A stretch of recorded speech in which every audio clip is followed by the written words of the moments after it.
Is it working?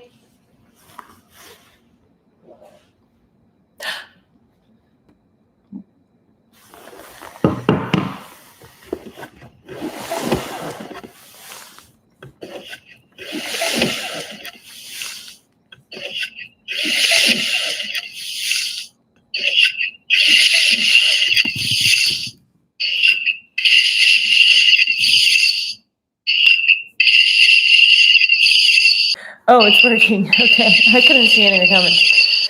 Oh, it's working. Okay. I couldn't see any of the comments. Do you have any headphones? So I don't have to hear the delay. Hi, everyone. Did anyone else cry during that? Because I did. Did anyone else cry during that? Because I did. Oh, how do we fix the echo? You guys can hear the echo too? Oh, how do we fix the echo? You guys can hear.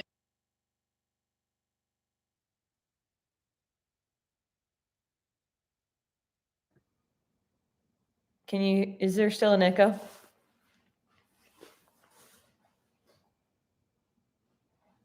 No, now I'm just silent. Oh, it's working. Okay. Oh, it's working. Okay.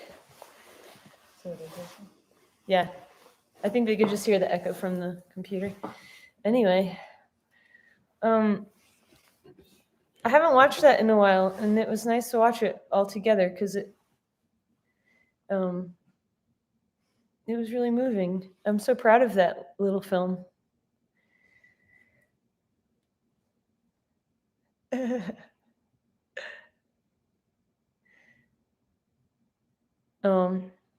Can everyone hear me okay? Just give me a thumbs up.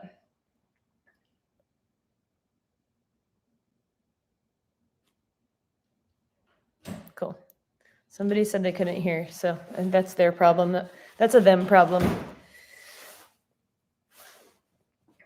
Does anybody have any questions?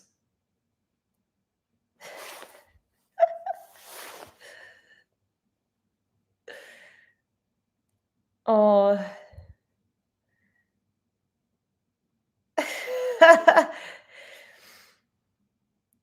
How difficult was this emotionally? I'm going to answer that one because I have to spill some tea because you guys signed up for this early and you signed up for our weird Google document that was really bootleg. So I feel like you deserve some hot gossip.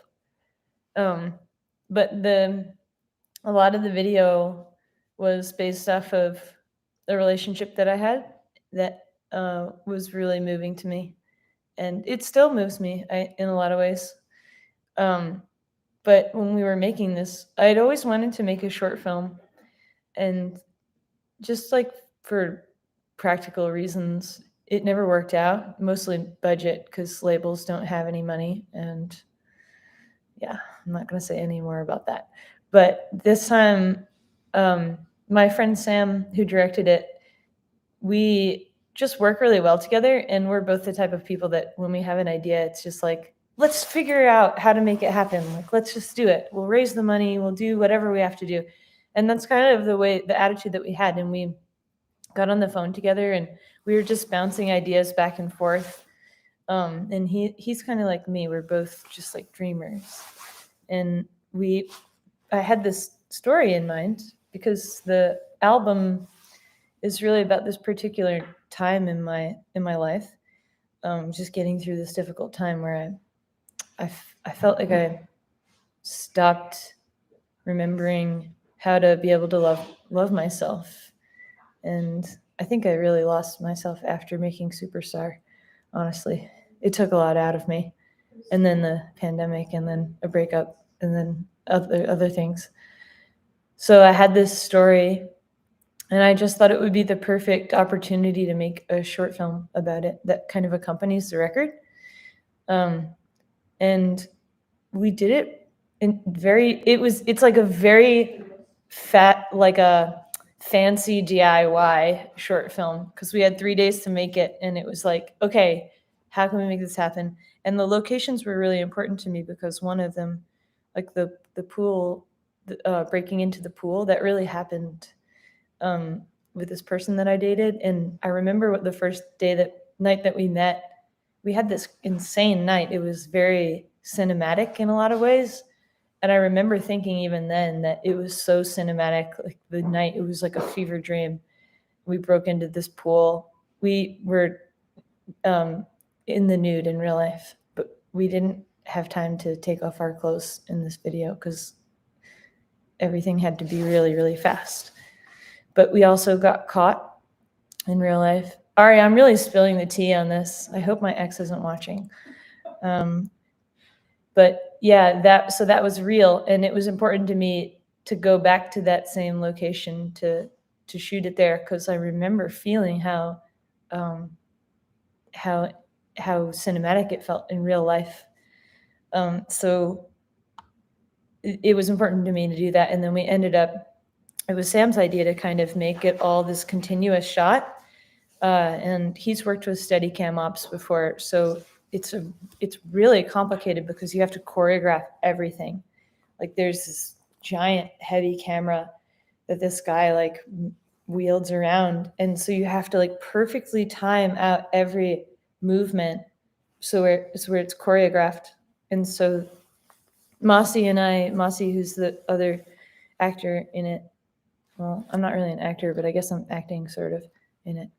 The two of us, we had to like choreograph all these different movements, and all the doubles in there. You can't quite, like, you'll have to rewatch it again and maybe a couple times because there's doubles throughout all three videos. But unless you're paying attention, you won't really be able to see them because it moves really quickly. And the idea was that like when you watch it over and over again, you'll see more and more details. So Sam and I really we went to great lengths to make it really interesting for people. So it brings me a lot of joy that anyone likes it besides us. All right, what other tea you want? Come on, bring it to me. Oh yeah, if anybody noticed the motel sign. So originally it said, when we were there, it said thankful for you, because I think around the time we shot it, it was Thanksgiving, and we shot it in Austin, which is normally really warm around Thanksgiving, but that weekend it was like 35 degrees. It was so cold, and it was raining. It was what one might say perhaps too cold. But anyway, I digress. The sign said thankful for you, and it was Sam's idea. He was like, oh, what if in each of the videos, like one of the things that you have to kind of pay attention to notice is that the sign changes. And we were trying to make it reflect, through the course of each chapter, it kind of shows like a different side of grief, I guess, where sometimes you're really angry and sometimes you're in like complete denial and other times you are just really depressed. And at the end of the day, there's only really one direction that you can go in order to move on. And each of the signs kind of reflects where the character, where I'm at, I don't know, me as a character is at. So I think it's like we put a lot of time into what would be on the sign, because I remember the way it works is you have all the letters on the sign, and then the way that they do it in VFX is they take out letters, and so you have to be really calculated about like what gets taken out. Because you can't rearrange them. So we had like a pen and paper, and we were like, thankful for you. Okay, like F you. And we were like trying to come up with all these different ways of talking about how I'm obviously like angry, and like what we can say with these signs. So what you see is basically the best options that we came up with on the signs. Fool, yeah, fool.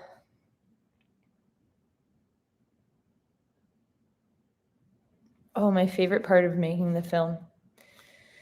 I These are all really good questions. Do you consider doing dialogue for the film, or are there changes with that? I'll answer both of those. I thought it would be more interesting not to have dialogue because you can say a lot with just body movement, and I'm always trying to challenge myself by how much you can say with with less, I guess, which is hilarious because I feel like my records are really dense with a lot of layers. But this is me doing my best, like minimalism. But I think even early on I was like, no dialogue, and we have to figure out, because the lyrics to me are dialogue, and the lyrics really tell everything that you really need to know about the songs. And I was really inspired by this Tom York, Paul Thomas Anderson short called Anima. And it's like the same type of thing. It's 15 minutes of, it's a short film based around the 3 songs. And I just thought it was really moving how much they were able to tell through like dance and cinematography. So yeah, that was an early decision not to do that. But my favorite part about the shoot, probably when it was done and I could breathe. It all happened extremely fast. Like Sam and I went to all the locations and we mapped everything out. We basically made the film on an iPhone before we had the Steadicam, just so we could map the movements of everything. And I wish I had this with me because it's so cool. But Sam had like a little diagram of the loops, and he's like, okay, so when you go through the loop the first time, this is what it looks like, and you see the doubles from the future. So like the future version of you'll see. So like for example, the first video, it goes in reverse. So you're seeing the next video in forward motion, but because it's in reverse, they're opposite each other. And the third video is looking back on the past. So it's like these loops that overlap. So the doubles that you see are from the past and the future, which it took me like a while to wrap my head around this, and probably no one cares. But these are the details that we were coming up with, just like sitting at the diner drinking coffee, and Sam is like drawing on a napkin, and I'm like, oh, but what if, blah, blah, blah. And we worked really well together in that way because he was really focused on the details of the camera and how it was going to move and the lens that we would use and how it could kind of create this sort of fever dream quality. And I was really focused on making sure that the emotion was coming through from the performances and the body language. And this is like my first time acting, so it's like I think I did an okay job. Anyway, but yeah, I think my favorite part was just seeing everything come together. It's like when you are mapping everything out, just talking to each other and drawing on napkins, and you're like drawing pictures and doing like all the maps on the iPhone. And then when you see it come together with like the actual crew and the camera and the actors, and then you see it working, it's like the coolest thing ever. But it was like go, go, go, go, go the whole time. Ari, you can agree with that, right? Ari is my manager and was sort of keeping everybody on schedule and was probably the most stressed out person on set. But yeah, it was also really, everybody was so cute. The whole crew, there were a lot of my friends there and a lot of new people. I had never met Masi before, Masima, and she was recommended by a friend of mine, and I had kind of looked at a bunch of different actors to play the other role, and she was so perfect for it in every way. I just like had such a good vibe about her, and it's like really fun leaving this. We shot for 3 days nonstop, and then at the end of it, it was like, oh, I have all these new friends now. Yeah, really cool.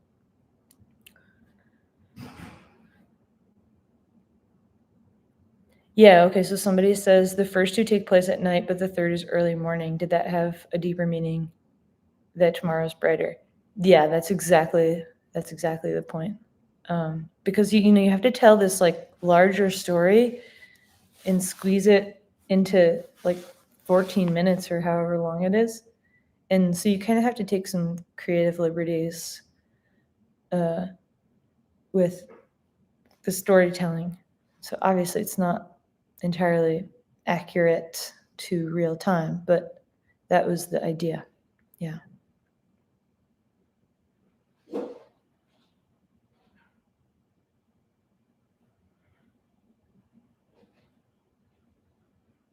Oh, did the making of the film have any impact on the album art, or were they separate? They were separate. I had the album art. I had that in mind for a while, and that's actually its own story. It's so cool how that all happened. But basically, my friend Monica came to visit over the pandemic and had taken this photo of me in my like special chair in my house. It's like my depression chair, basically, where I just sit and like stare at my birds. Um, and I'm like a musical theater kid, so I'm always looking for ways to like dress up and wear wigs and um, do just like be goofy. And so I had this like old fur coat in my closet that I put on, and she took this photo that was so good. It was like beautiful old looking film, so it kind of had this nostalgic quality about it, this like dreamy quality about it. And I just kept thinking how perfect that photo was.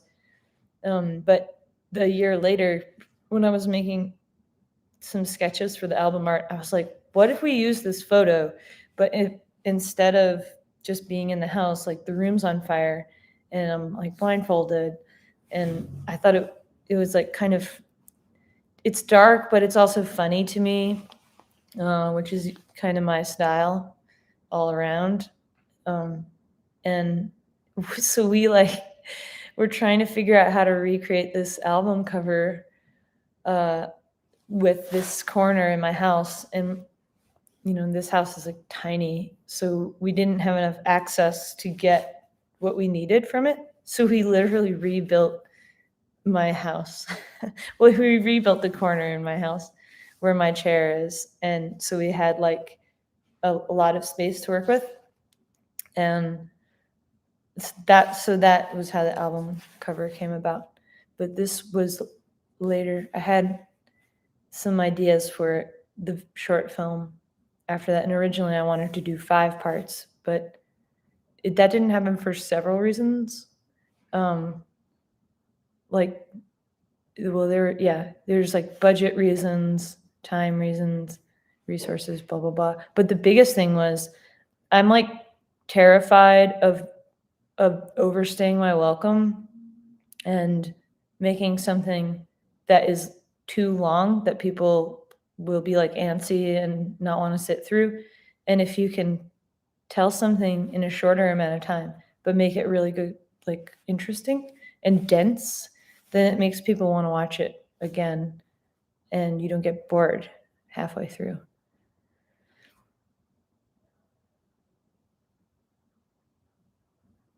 Oh, the 2 additional songs for the film? Well, I think only people that have the record as of right now are people who pre-ordered it. So you're not gonna know the songs, but one of them was the last track called "Where Do I Go From Here," and the other one was what was it? I think it was "Love Lover Friend." Yeah, and I was gonna originally I wanted to do something that was inspired by Paris, Texas, the film, the Wim Wenders film, and to go out to West Texas and like have this whole thing in the desert, and then we'd come back for like the pool scenes. But this method worked. It was like way cooler. I think the way that it turned out, which was really Sam. It was really Sam's idea to do the idea with the loops was his idea, because I kept saying like the album has this running theme of memory and how we can wield memory in different ways. and how we can go through grief in different ways. Like sometimes you go up, sometimes you go down, but over time you're kind of climbing some sort of mountain. People keep asking me about that, my favorite animal. What is that? What's up with that? Why are you asking me that?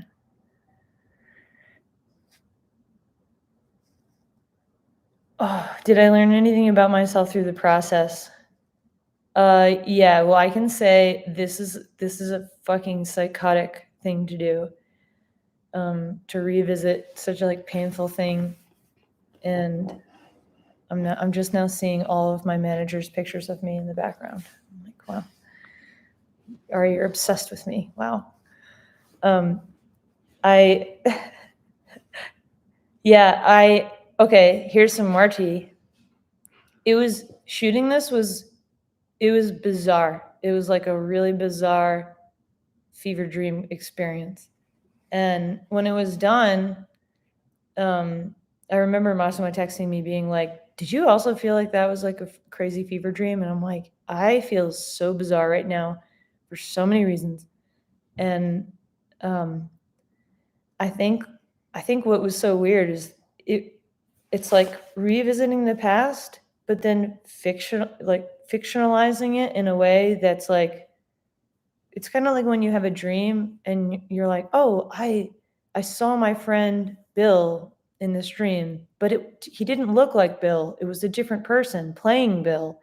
And that's kind of what it felt like. And so when it was over, it was just a really bizarre feeling. I didn't leave the sofa for like 3 days because I think it was a combination of being really exhausted and feeling like very nostalgic and also mortified because this is a crazy thing to do. Not to mention I haven't even seen my ex in 3 years. More tea. And knowing that all of our friends were going to see it was really embarrassing. And acting as myself is kind of embarrassing. So there was a lot of mixture of feelings of being like, what have I done? Am I going to deeply regret this? I hope I'm not making a huge mistake. And then the other part of me was like, I know this is beautiful. And I know that someone besides me might enjoy this. So I think it was worth it.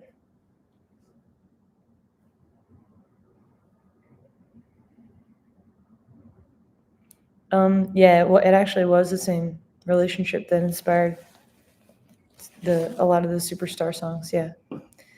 And what was weird about Superstar was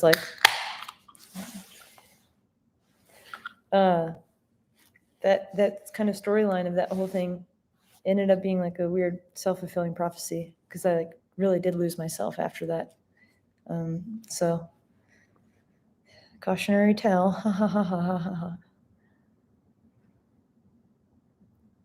How long do you want to keep up music? Is there a short-term need, or do you plan this for life? It's a great question. I don't know. I feel more. I feel like my time is really valuable now, and not in the way that monetary value. I feel like my time is valuable because something has changed in me, and I guess I just feel like the immediacy of things is more real. Maybe it's just that just happens as you get older. You just realize that certain things are naturally going to be more of a priority. But lately I have been thinking about just taking a break from music. I've been kind of hustling for so long and just just trying to make art and live and be able to pay my rent and pay my band, and it's a lot of work. And sometimes I just want to be in my garden, Just like want to sit down and do nothing. Lego therapy, hell yeah. The comments are moving so fast. I can't read this fast. Oh, did you make this film and record to help you recover from this relationship? How do you feel about it today? I wasn't really trying to do anything. I think that sort of just happened naturally. Just like the healing process happens naturally. And if anybody is like any sort of creative person, you'll probably understand this, like this feeling of just the feeling of getting something off your chest is really, I mean, it's literally therapy. But I wasn't really trying to therapize myself. I was just trying to feel better. And so I just ended up writing all these songs, but I wasn't really planning on making an album. It was just when I realized I had enough songs for an album, and then I just kept writing more, and I was like, oh, this is getting better the more I write. Like, I'm tapping into something special. That was kind of when I was like, oh, this is an album. Yeah, this is definitely an album. And I think it is healing. Yeah. I from the relationship. I mean, it happened so long ago now that it's like kind of ridiculous, like to say that. I think in one respect, like in one respect, it sort of has held me back because I'm revisiting these things that happened in the past. Normally, somebody just like something ends and you just move on. But when you write about it, you keep revisiting it over and over again. And that was one of the things that I was like, oh shit, have I made a huge mistake doing this? Because I'm like, I can't move on but something kind of really magical happened. I think after the short film, when the Miami video came out and I was like terrified of just everything, just embarrassment and shame and like, what is it even good? I saw the response to it. I was like, oh, okay, it's hopefully worth it. And I do think it like maybe offered some sort of closure that I didn't really ever get. At least just being able to like, I never got to like, if you don't get to tell this person how you feel, and it's like, well, at least I'm expressing myself in some way and it's out there. Like I can get it off my chest. Like it's off my chest. So I think in that way it's really healing.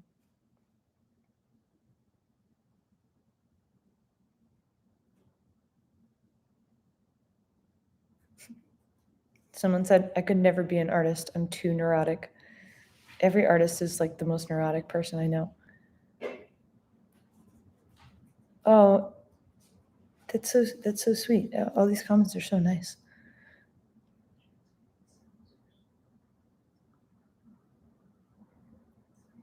Is it harder making the album or releasing it into the world? By far, releasing it.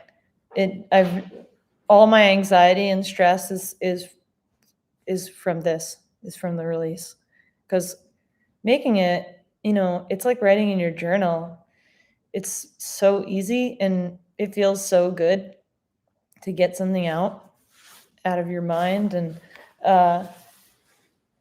then yeah, but you make something and then the fucking craziest thing ever is that it's like released into the world and then everyone critiques it. I just find that like bizarre that that's the process that someone can like put so much time and effort into making something, and then if like one tiny little thing is wrong with it, like people can just shred you to death. And I've always found that so crazy, and it's made me, I think when I was younger, I was more critical of artists because, well, one, I was fucking dumb, but two, I was inexperienced, and now that I have like a little bit more experience of just knowing how hard it is to really put yourself out there and like make something that you really believe in, and have final cut over it, and not allow yourself to be vulnerable to business decisions. It's so hard to do that it's made me, I think a lot more about like how I critique other people's work and stuff. I'm usually pretty lenient about it because I'm like, that film, to make a film, especially a film, like an album is difficult to make. But to make a film is like, it takes like years and years, and someone can just pan it. It's just crazy to me. But I don't know. It's like so cruel. Hmm.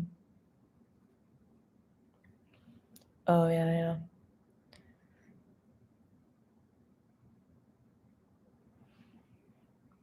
Yeah, I think after it comes out tomorrow, I will feel a lot of relief. Yeah, I just want the fucking thing out. I just want it to be out. And yeah, and I'm also like neck deep in preparing for tour, which will be really cool. So if anybody has tickets to the shows, well, I guess anybody here either has a ticket or whatever. Oh, did working through gender stuff help you love yourself more? I don't know. I feel like I've been working through gender stuff my whole life because I think any queer person will probably understand, have maybe a closer understanding of like that gender is bizarre, this like bizarre thing. And I don't know. I think like now that it's become more commonplace to talk about it, and that there are finally like more options to express yourself, I'm just curious how there'll be even more ways to express yourself in the future. Because I don't even know. I don't know. I think it's like an ongoing conversation, and it probably always will be. Yeah, I like that. Gender is silly, just like me. That's true. We should be more playful with everything. Oh, did I grieve when the Superstar tour was interrupted entirely? Yeah. Yeah, well, somebody else had this comment about how did Superstar like break me? I'll answer both of those in one question or one answer. Yeah, I learned a lot about my own limits making that album because I really did so much of it myself, and that was the first time I had ever done anything like just fully by myself without having like a co-producer or just somebody sort of like assisting in any way. And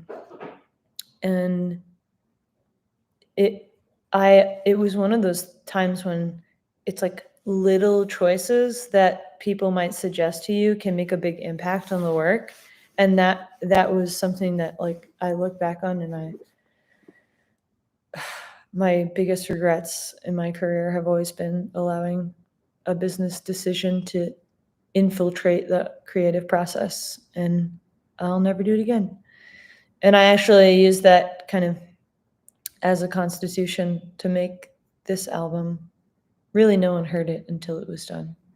No one except for the people making it with me, like as creative collaborators, and my parents, who are like my biggest critics, especially my dad. Forget what the question was now. Oh, how did it break me? Yeah, I just did too much. I did way too much. And I burnt out, and then I had like nothing left in my own personal bucket. And then the pandemic happened, and I was like, whoa, who am I?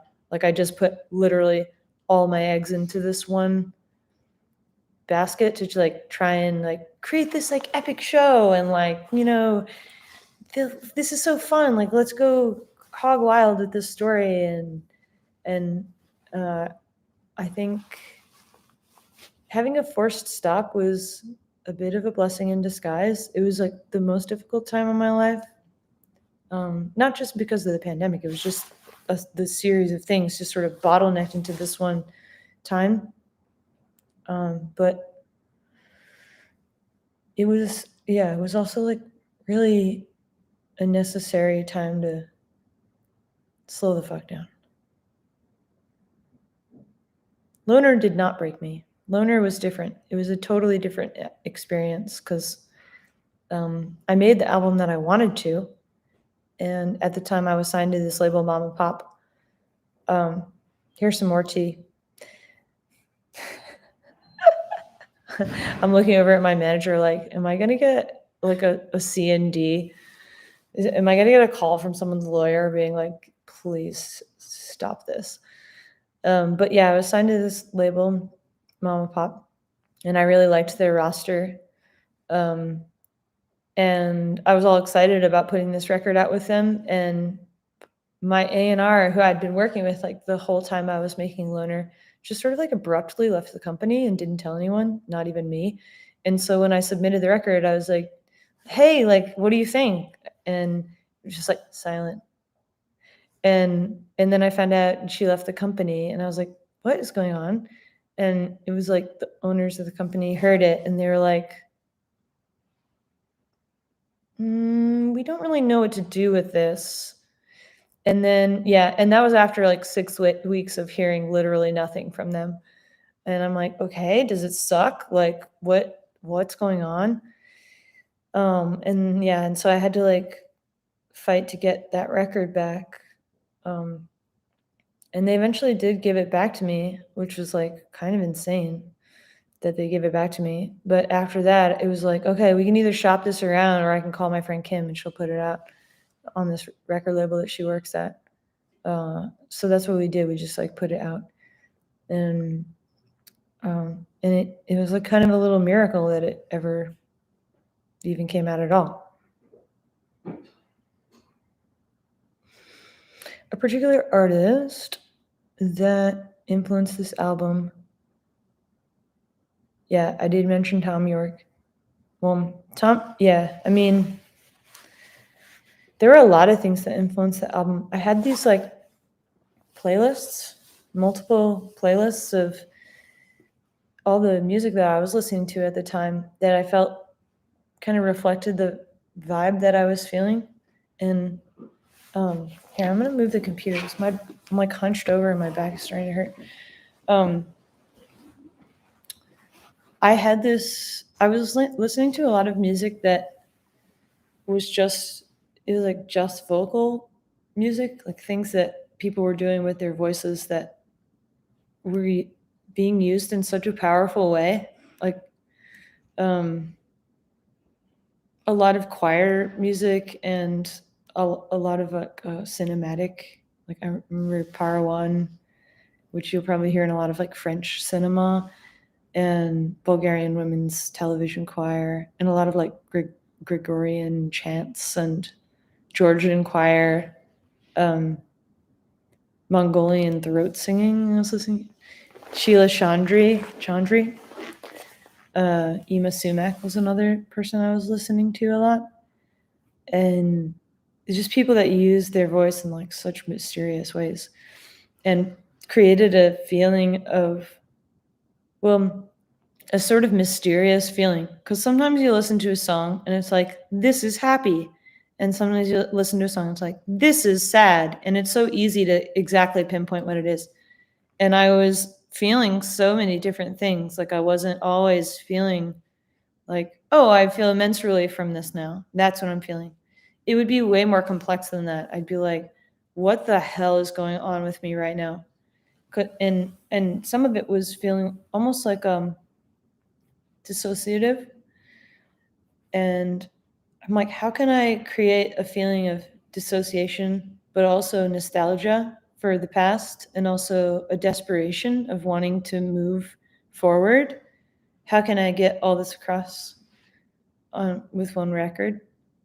And that was a real process because I thought that, using more wooden, natural sounding instruments would get across this feeling of like decay, of like time passing. But it didn't quite capture like the dissociative feeling that I was having, which is where a lot of the like modular stuff kind of comes in.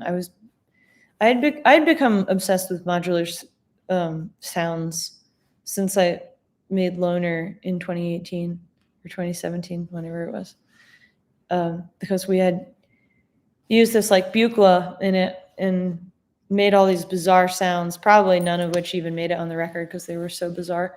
But I remember being really enamored by the sound. I was like, whoa, I've never heard anything like this before.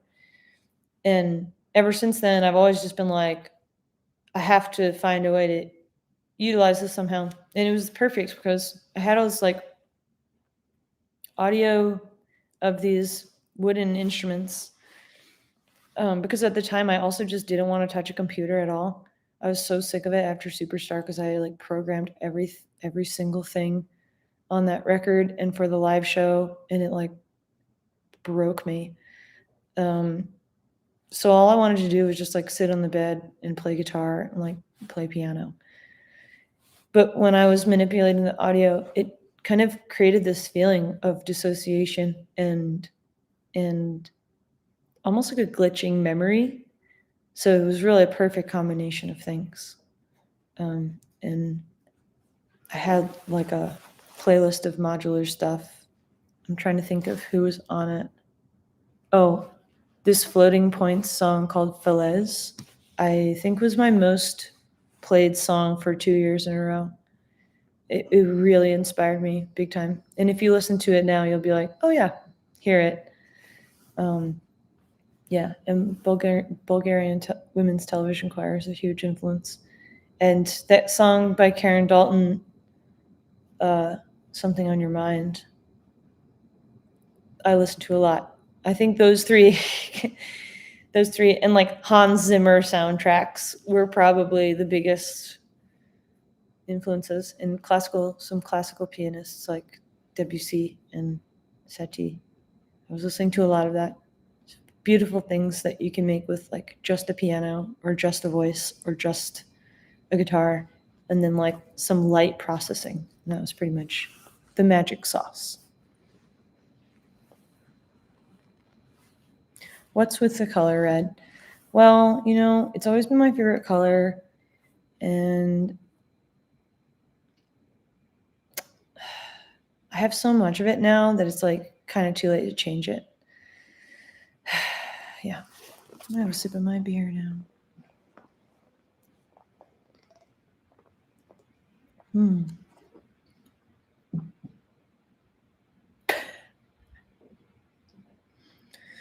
Yeah, my albums really differ, album to album. That's like sort of a conscious choice, but I mean, most really, I'm just like kind of following where I'm at in my life, and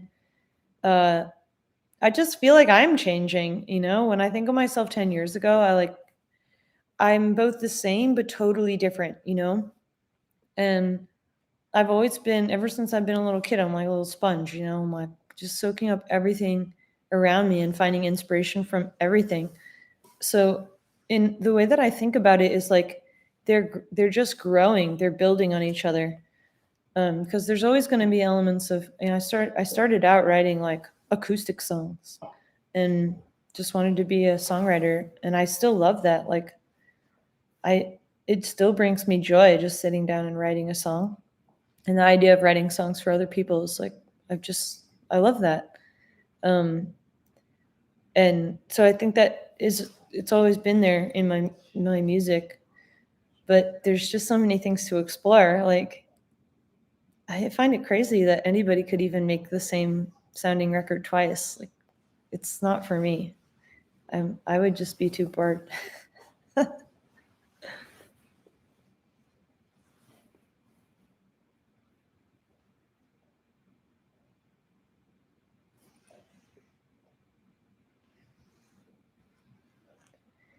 Any hopes, dreams, fears for tour?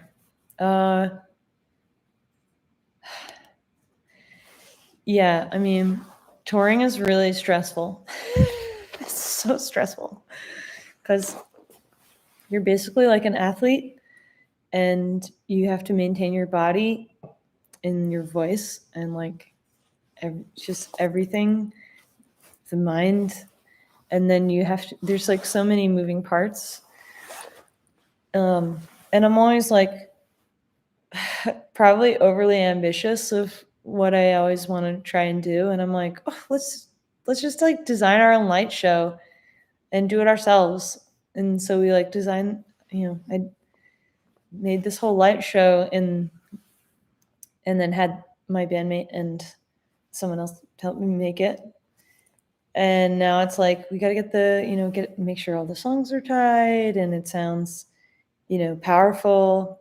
And I just always think it's so cool, like when you go to a show, you really have carte blanche over the room for that night, and you can create an experience for somebody that could be a like a life-changing experience, or just maybe life-changing is too intense, but a night that somebody will remember for a really long time. I find that so cool and like such a powerful thing to be able to do.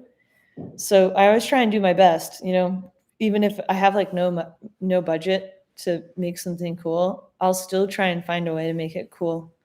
Um, but at the end of the day, like even if none of the techie stuff or like the bells and whistles end up working, I still just love performing, and I'll always just love getting up there like with a guitar and or piano and a microphone and um, even with the microphone, I'll just do a stand-up set or something. I love thinking about like uh, the entertainers of old, the Deborah Vances of old, who can like do it all and can entertain people with like nothing, whatever type of show it is. It could be like song and dance um, or just like standing in front of the microphone. No matter what, like you can create something entertaining for people. And I just, that's like the type of entertainer I want to be, is like, the old fashioned kind. Maybe one day I'll have a Vegas show.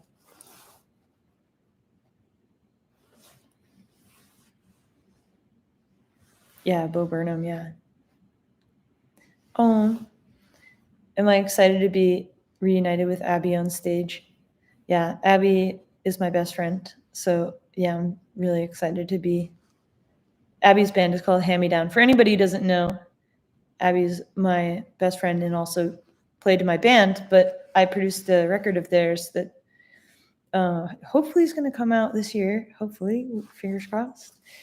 But Abby's band, Hand Me Down, is coming on tour with us this spring. Yeah, there would be more than 4 band members. We have 5 band members.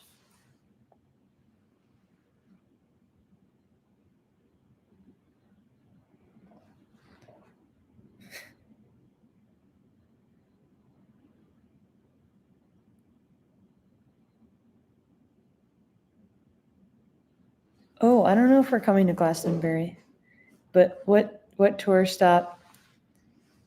What tour stop am I most excited for? I don't know. Wherever they give us the best food, that's where I'm the most excited to go. Which is probably like Switzerland or something. I feel like the best meal I've ever had was like a truck stop in Switzerland.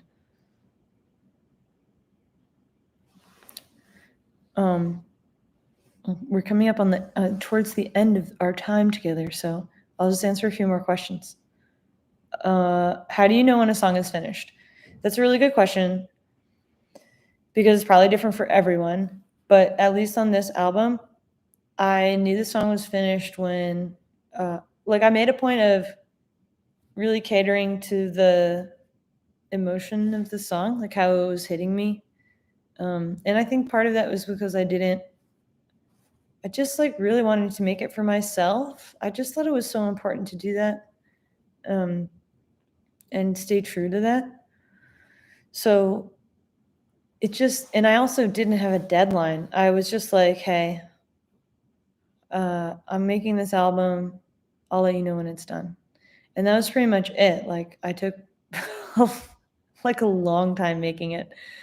But it was so enjoyable the whole way through, and I I didn't get burnt out on it because I didn't feel rushed, and no one was like, you gotta meet this deadline because like you know someone's waiting for it to do this like big thing. I'm like um, but I knew they were done when I would just get this certain feeling, like when I'd kind of just like close my eyes and listen back to it, uh, and if it was hitting in a certain way, I'd be like, yeah, it's done. And sometimes uh, that can change in the mix process because mixing is like a hugely creative part of making an album, and it's probably my most dreaded part of the the album making experience because it can really be make or break. This time it was like extremely pleasurable. The person I worked with was insanely great, and I just adore her. Her name's Beatrice Artola, and she's just fantastic and just brought to life. The songs were already good. Like I got them to a place where I was like, okay, I think this is the best I can do. And she would take it and just, I'd be like, could you, right now it feels kind of like a duck and I want it to feel like a swan. And she'd be like, got it. And come back and it'd be like, whoa. So she's a magician and a witch, and I love her. Oh my God. Favorite animal. Favorite animal. Definitely my favorite animal is my dog Paco. He's the Brad Pitt of dogs. He's so sexy in every way. I love him so much.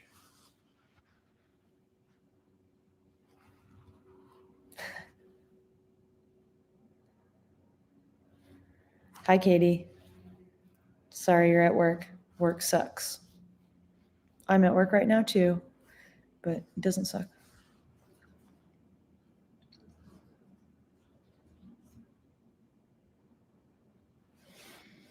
I don't know if there's any opportunities to say hello at the shows because I somehow have to like play 100,000 shows this year without getting sick. So if there's some sort of bubble that someone could build for me, then I can come out and meet everyone. Although I don't know, I do kind of want to crowd surf.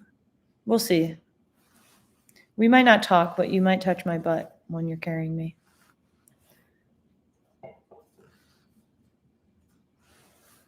Oh, shame. Yeah, who's heard the song Shame?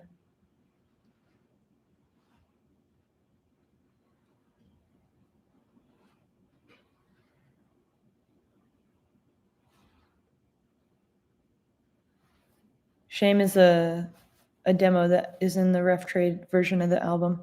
If you buy that one, you can have like a special song.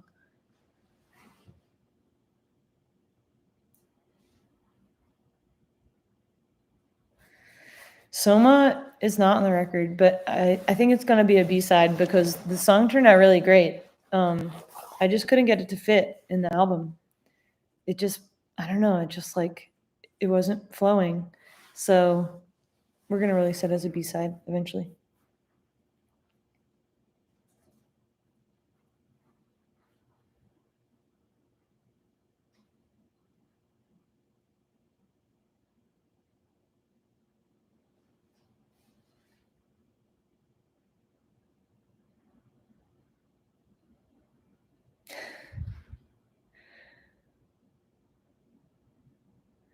Oh my God, these comments are all over the place. If your album had a child, what would you call it? All right, how are you supposed to answer a question like that? I don't know. It'd be called like 7-inch. An EP.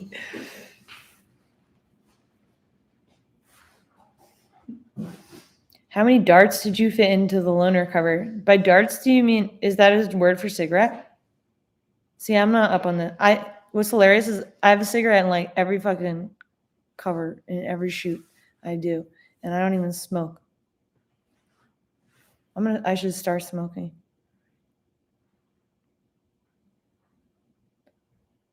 Paco's not a good boy. He's a terrible boy, but he's so cute. Paco's my dog. I love him so. He's getting kind of old, and so he's sort of lost the muscles in his butt. And so when he has to poop, it just comes out. There's no warning, and he has no control over it. So my family has started calling them love turds. Tea. More tea.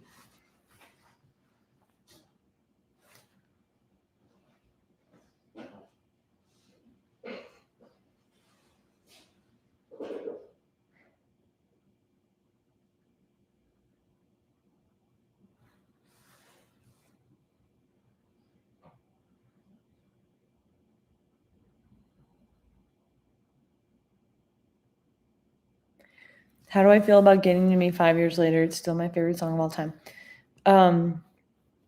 I really wish that I could track a slowed down, stripped down version of it with strings.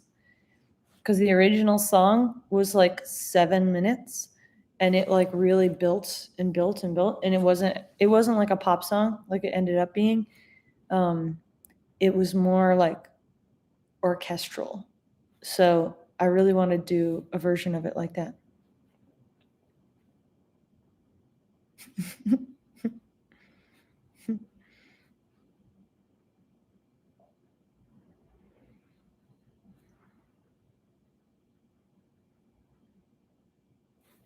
Oh yeah, the fireworks moment at Elsewhere, that was really cool.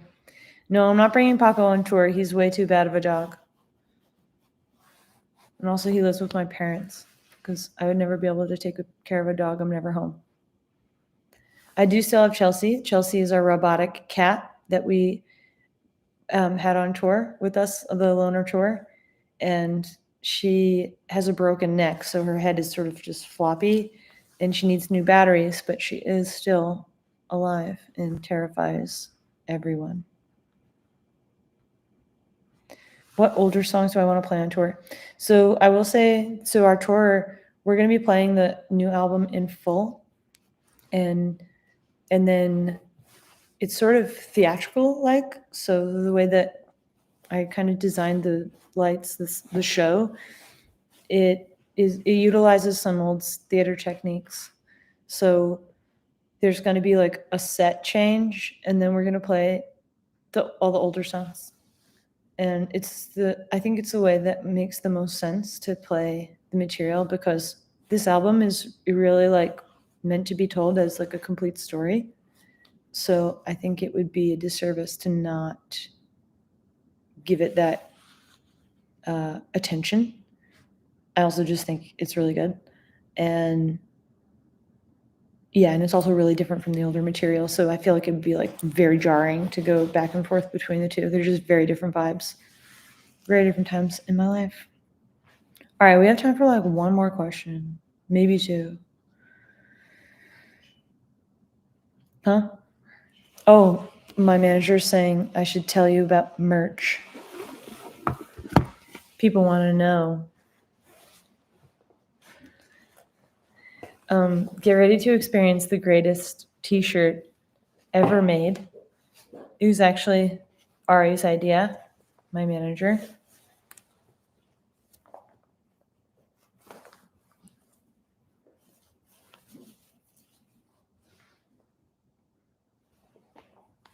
Can you see it?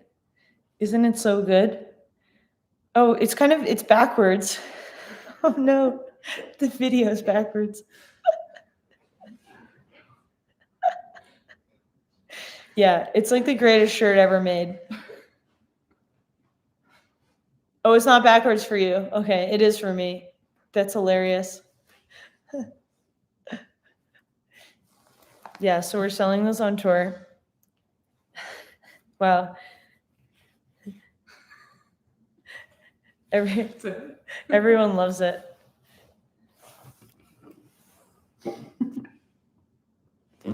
That's Ari. Ari designed that shirt, and it's the greatest thing that they'll ever do with their entire life.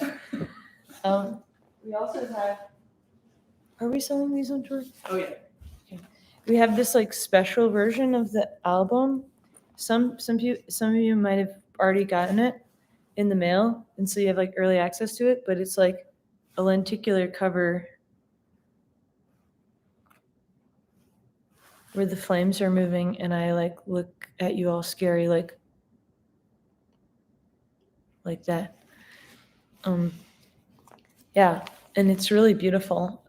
It's actually like, okay, don't tell anyone I said this, but it sounds like a lot better than the regular LP. It's because it's on like 3 different sides, right? Yeah. Or 4 different sides? 4. It's 45 RPM. Yeah, it's Clear at a vinyl. different RPM than the normal one. The normal one sounds great too, but it's like the fidelity on this one. I unfortunately heard this first, and I was like, holy shit, the record sounds so good. And then I listened to the standard one, and I was like, oh, we got to make the hi-fi one, the regular one. But apparently it's like a different process and blah, blah, blah. But anyway, I really would suggest getting the lenticular, the deluxe version, because it does sound better. I'm not even trying to like sell you shit, because I don't make fucking bullshit money from my records. What else do we have to sell? We've got the CDs and the cassettes, but the rest of the merch is on the way. Oh, and then what does this come? What does this come up with? The rough trade thing? Yeah, and like if you got the rough trade version, it comes with this, whatever this like square version of the single is. And then we have CDs. If anyone still uses CDs, and we have tapes. If you're from the 80s and you like using tapes. I kind of like using tapes because you can play them in slowed down if you want. Just kind of have a different vibe. And it's like bright green, which was my idea, which was probably a mistake. And on the inside, I have like all these notes. Here's some tea. When I was really sad, I wrote all these notes to myself to make myself get out of bed in the morning. And these are the real notes that I wrote to myself. These are some of them. I had more, but those are a bunch of them. And this was an idea that I stole from the internet. It's a patch. It says, "I love Uncle Carol."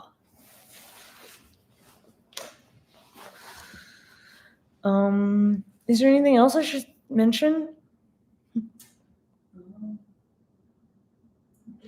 Anything I'd like to leave you with before I go? Should I don't know, should I show my boobs or something? Not today. Save that for the next live stream. Oh, custom Gucci shirt. I won't flash you because it might be illegal. I don't know, there might be kids out there and I don't want to be on the SOW. But I do have this shirt. It's Louis Vuitton shirt. And I made a bunch of them that we're raffling off at the shows. I think we already have winners for all of them, but I made more. They're homemade. And I'm going to bring some extras to the show, and maybe I'll like shoot them out of a cannon into the audience or something. Or I don't know, whoever's the person that I like the most gets a shirt. Yeah, I'll have to flash you at the show. And I have to do it like really sneaky so no one takes a photo. I don't know, I'm going to get in trouble. Anyway, all right, well, I think that covers it. Thanks for watching. You guys are cool, most of you. I'm just kidding. No one was rude. Thanks for that. There's always that one guy that's like, "Show us your dick," you know. Anyway, that's it, right? All right, I'm signing off. I'll see you guys at the show. Thank you so much. Have a blessed day in the valley of our Lord and Savior, Jeebus Crisp. All right, over and out.